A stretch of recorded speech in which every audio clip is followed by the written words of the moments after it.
ये नितिन शर्मा है, मैं एक चार्टर्ड अकाउंटेंट हूँ और इंस्टीट्यूट का मेंबर हूँ। आज जो आप लोग एकत्रित हुए हैं, आपका यहाँ पर एकत्रित होने का क्या उद्देश्य है और क्या आप विरोध कर रहे हो? जी, हमारा विरोध दो चीज़ों को लेकर के है। पहला, एक तो करप्शन, जो करप्शन इस समय सभी सरकारी विभागों के अंदर भरा हुआ है, पहले भी था अभी भी है। सरकार जरूर ये दावा करती है कि हमने करप्शन फ्री कर दिया है, लेकिन ऐसा नहीं हुआ है।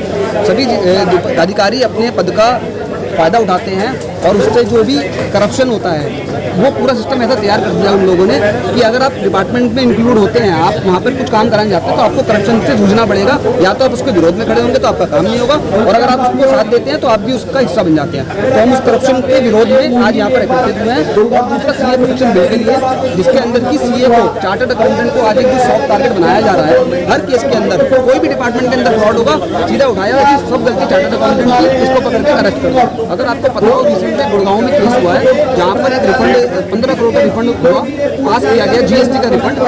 6 बजे अप्लाई किया गया, 8 बजे से पहले पैसे उसके अकाउंट के अंदर। यहाँ पर 3 लोग इन्वॉल्व हुए। एक हुए जीएसटी ऑफिसर जो गवर्नमेंट मनी के टेकर थे, जिन्होंने इस पैसे को गवर्नमेंट के अकाउंट से निकाल के इस व्यापारी के अकाउंट में ट्रांसफर किया। दूसरे हुए हमारे व्यापारी, जिन्होंने वो 15 करोड़ रुपए जिनके अकाउंट में पहुंचा। तीसरे हुए सीओ, उसका रोल क्या था, वो वहाँ पर क्यों इन्वॉल्व हुई, उसका नाम क्यों आया? क्योंकि सिस्टम एक ऐसा है कि अगर आप रिफंड लेने जाओगे तो आपको सेल सर्टिफिकेट लेना पड़ेगा, ठीक है। उसको अपनी मर्जी से नहीं आया, उसको सिस्टम ने बोला कि आपको काम करना पड़ेगा। अगर सीए ने उसे प्रमाणित किया है तो जाहिर सी बात है सीए का फंसना तो लाजमी है ना। नहीं, प्रमाणित क्या किया है ये भी तो देखिए ना। प्रमाणित करने का मतलब ये थोड़ी ना दीजिए कि मैंने उस बंदे की पर्सनल पूरी कैपेसिटी के अंदर सर्टिफाई किया। हमारा सर्टिफाई नहीं, सर्टिफाई क्या किया वो बता रहा हूँ। सर्टिफिकेशन क्या किया गया है, वहाँ पर एक सर्टिफिकेट लगता है जिसके अंदर ये होता है कि जो भी उसके इनपुट है जो साइट के ऊपर अवेलेबल है, क्या वो ठीक है, डॉक्यूमेंट्स के प्रॉपर है, जिन डॉक्यूमेंट के बेस पे ये क्लेम कर रहा है क्या वो ठीक है, उन डॉक्यूमेंट के बेस के ऊपर उसने अपना सर्टिफिकेट भेजिए, अपने कार्य का निर्वहन कर दिया।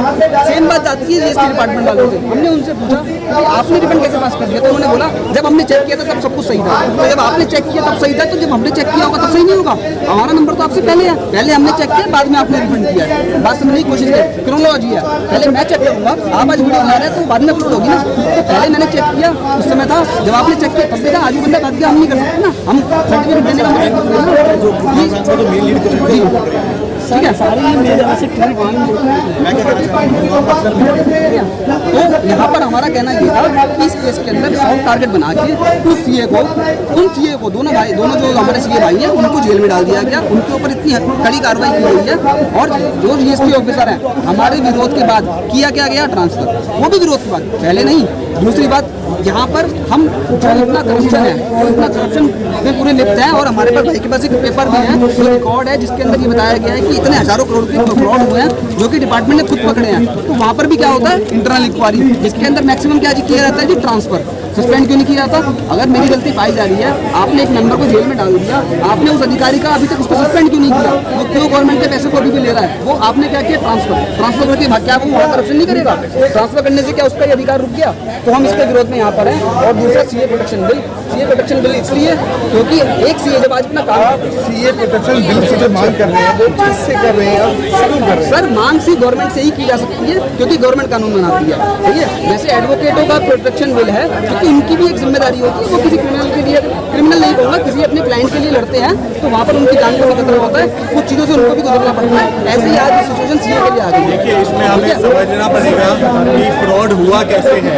ये फ्रॉड डिपार्टमेंट कह रहे हैं कि बोगस कंपनियां बनी है। बोगस कंपनियां मिनिस्ट्री ऑफ कॉर्पोरेट अफेयर्स बनाता है। मिनिस्ट्री ऑफ कॉर्पोरेट अफेयर्स में सिर्फ सीए काम नहीं करते, पूरे दुनिया भर के प्रोफेशनल्स काम करते हैं। मिनिस्ट्री ऑफ कॉर्पोरेट अफेयर्स ने जब वो बोगस कंपनियां बनाई तो उन्होंने क्या चेक किया, और जीएसटी खुद GSTIN नंबर देता है, एक आइडेंटिफिकेशन नंबर देता है। वो GST आइडेंटिफिकेशन नंबर लेने के लिए कस्टमर को अपने सारे डॉक्यूमेंट सबमिट करने पड़ते हैं। वो डॉक्यूमेंट्स वेरीफाई होते हैं, उसके बाद उसको GST डैशबोर्ड मिलता है।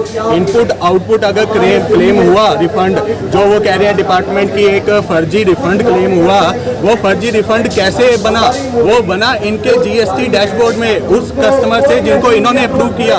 तो जब इन्होंने अप्रूव किया, ये अपना सिस्टम नहीं ठीक कर सकते, मिनिस्ट्री ऑफ कॉर्पोरेट अफेयर्स नहीं ठीक कर सकते। इससे बड़ी आपको एक बात बताता कहीं हूँ, ना कहीं कहना चाह रहे हैं कि सरकार भ्रष्ट है। सरकार अगर अपने डिपार्टमेंट्स में अपने सिस्टम्स, अपने कंट्रोल्स वो खुद नहीं फॉलो कर सकती तो हमें पार्टिसिपेट करने दे, हम ठीक करेंगे। हम हमेशा नेशन वाइड बिल्डिंग में हेल्प करते हैं, सीए ने हमेशा नेशन वाइड बिल्डिंग में हेल्प की है। जीएसटी में 300 से ज़्यादा ऐसे चेंजेस हुए थे जो हमें मुँह जुबानी याद करने पड़े थे ताकि हम उसको इम्प्रोवाइज कर सकें अपने कस्टमर की सर्विसेज में। अगर हम इतना हेल्प कर सकते हैं तो आप इसमें भी हमें बताइए क्या करना है, हम करेंगे उसको। बट सीधा अरेस्ट करना, जबकि जिसने रिफंड लिया वो बाहर है और जिसने रिफंड दिया उसको आपने सीधा ट्रांसफर कर दिया।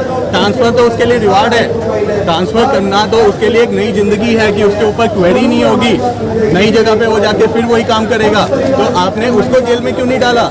आपने देने वाले को जेल में नहीं डाला, आपने लेने वाले को जेल में नहीं डाला, आपने जेल में किसको डाला? एक सॉफ्ट टारगेट सीए को।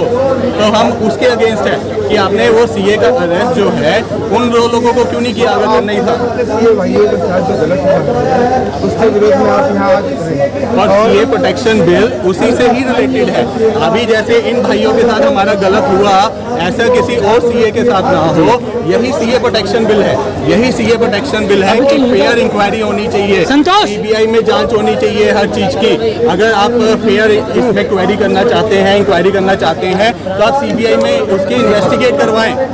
जी सर इसमें एक सबसे बड़ी बात, हमारी सबसे बड़ी मांग है वो ये है कि जिसकी जितनी गलती उसकी उतनी सजा।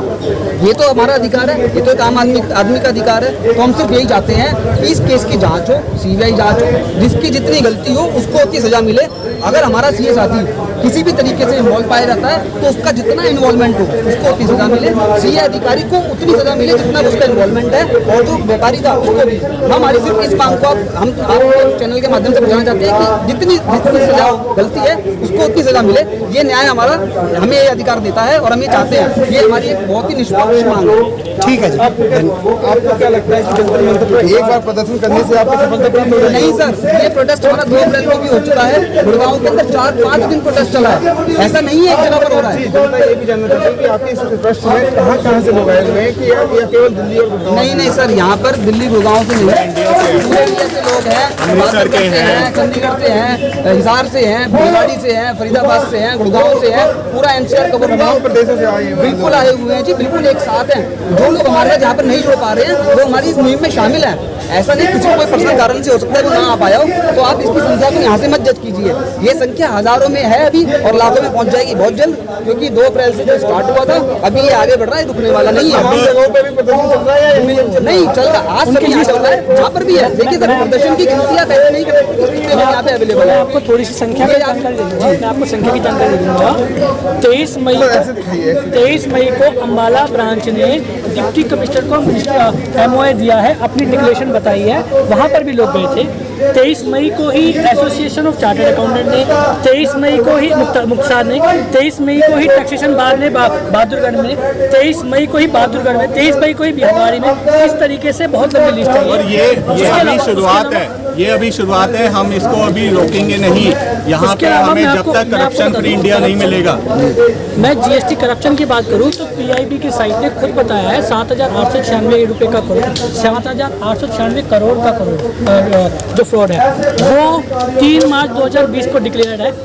4,500 करोड़ का फ्रॉड 14 जनवरी 2022 को डिक्लेयर्ड है। 4,198 करोड़ का 4 मार्च 2020 को और 3100 करोड़ का 27 जनवरी 2022 को। इस तरीके से टोटल मिला के 27,700 करोड़ का फ्रॉड जीएसटी के अंदर हो चुका है। जो मैं नहीं कह रहा वो डीजीजीआई ने किया है, बताया है। हम चाहते हैं सरकार उसके बाद एक्शन ले, उस पर जो अधिकारी उनको जिम्मेदारी